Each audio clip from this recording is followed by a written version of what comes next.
The Super 16 Sports Final.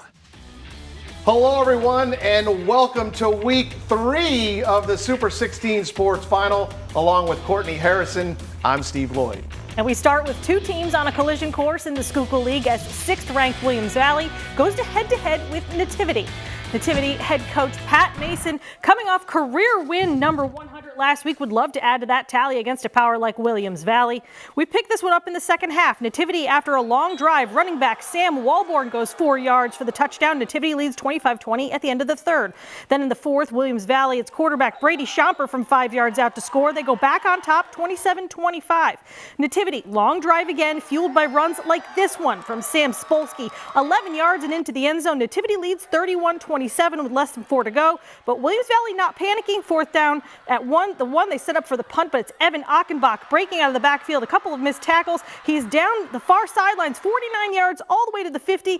Less than 40 seconds to go. Schomper calling his own number, and he plows into the end zone for the touchdown. Williams Valley comes back in dramatic fashion to win 34-31. That was a big one, Courtney. Up in Pottsville, the Tide hosted 12th-ranked Tamaqua, and the Blue Raiders coming off a big win over North Schuylkill. First quarter action, Pottsville quarterback Andrew Allen trying the wide receiver screen. Ball is tipped and intercepted by Victor Schlosser. He goes 65 yards for the touchdown, and Tamaqua leads at 7-zip. Pottsville strikes back after a long drive. It's Allen again getting some redemption. 2-yard touchdown, and we are tied at 7. Mistake by the Crimson Tide on the punt. The ball is fumbled, and it's recovered by Kane at the Tide 25-yard line. Then the big third down. Kane, after recovering the punt, squirts around the end, gets down to the 1-yard line. They would take it in on the next play. The Red Raiders and Luke Kane with 2 long passes late for the win. Number 12, Tamaqua wins it over Pottsville. Final score, 24-21. Honesdale off to a 2-0 start with wins over teams from the Eastern Pennsylvania Conference. They host the Buckhorns of Wallenpaupack. Paupack on their first possession. Drew Kiesendahl on the keeper. 14 yards. He fumbles the ball, and then he takes it. It goes out of bounds. Then later in the drive, Wallenpaupack facing a 4th and 17 at the Hornets 27. Kiesendahl goes deep across the middle, and it's intercepted by Mason Avery, who heads for the sidelines. He gains a few yards before that threat is ended. Honesdale didn't move the ball on their first drive, but the Hornets' D was buzzing. Anthony Pissarro with a big tackle for loss there. Honesdale found their rhythm on offense at times, but penalties killed their drives. One of those positive plays was Aiden Collins to Conlon Keese with a leaping grab for 36 yards and a first down. After a scoreless first half, the Buckhorns get their points after halftime and win it 14-6. Down the road, it was the 16th-ranked Warriors of Wyoming area and 11th-ranked Western Wayne. Wildcats up 20-10 at the half. Warriors not wilting. Number 2, Lidge Kellum rips off a big gain for 18. Down to the 18, a big hit by Sean Owens. 2 plays later, Kellum converts from 10 yards out, in Western Wayne, their lead cut to 2017. Cats keep coming. Quarterback John Pyatt would go to Sean Owens. This one good for a first down. The reception, and the Warriors out of bounds there at the 33. Then Vinton up the gut for an 8-yard touchdown run. Western Wayne up 27-17. Heading to the 4th. Warriors pinned down after a big 65-yard punt. And then DeLuca trying to throw a safe pass in the flat, but Josh Vinton jumps the route, takes it in for the 12-yard pick 6. Western Wayne wins again, 34-23. Jim Coles has more from the Cats' Den.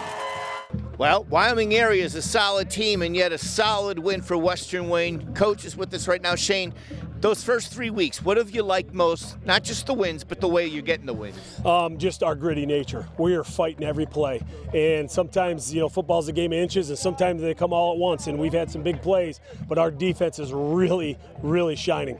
You made some big plays, like you said, the interceptions and the great punt down inside the 5-yard line. But you also grinded out the first downs. You got to be happy with your physicality. Yeah, I am. I'm very happy with our offensive line. We've got a good group up there. They're a big group. They worked real hard this off season, and to be able to get 5 yards against a great Wyoming area team was huge for us. All right, big win, 3-0 for the Cats. The Varden Garden hopping tonight. They're at Crestwood next week. More coming up on the Super 16 Sports Final. Back to you guys. Thanks, Jim. Mid-Valley finished off the Dogs last week with power running behind that big offensive line. But can that hold up against the undefeated Blue Devils?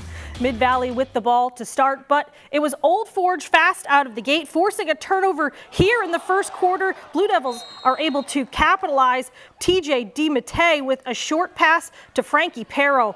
Old Forge goes up 7-0. Mid-Valley trailing 10-0.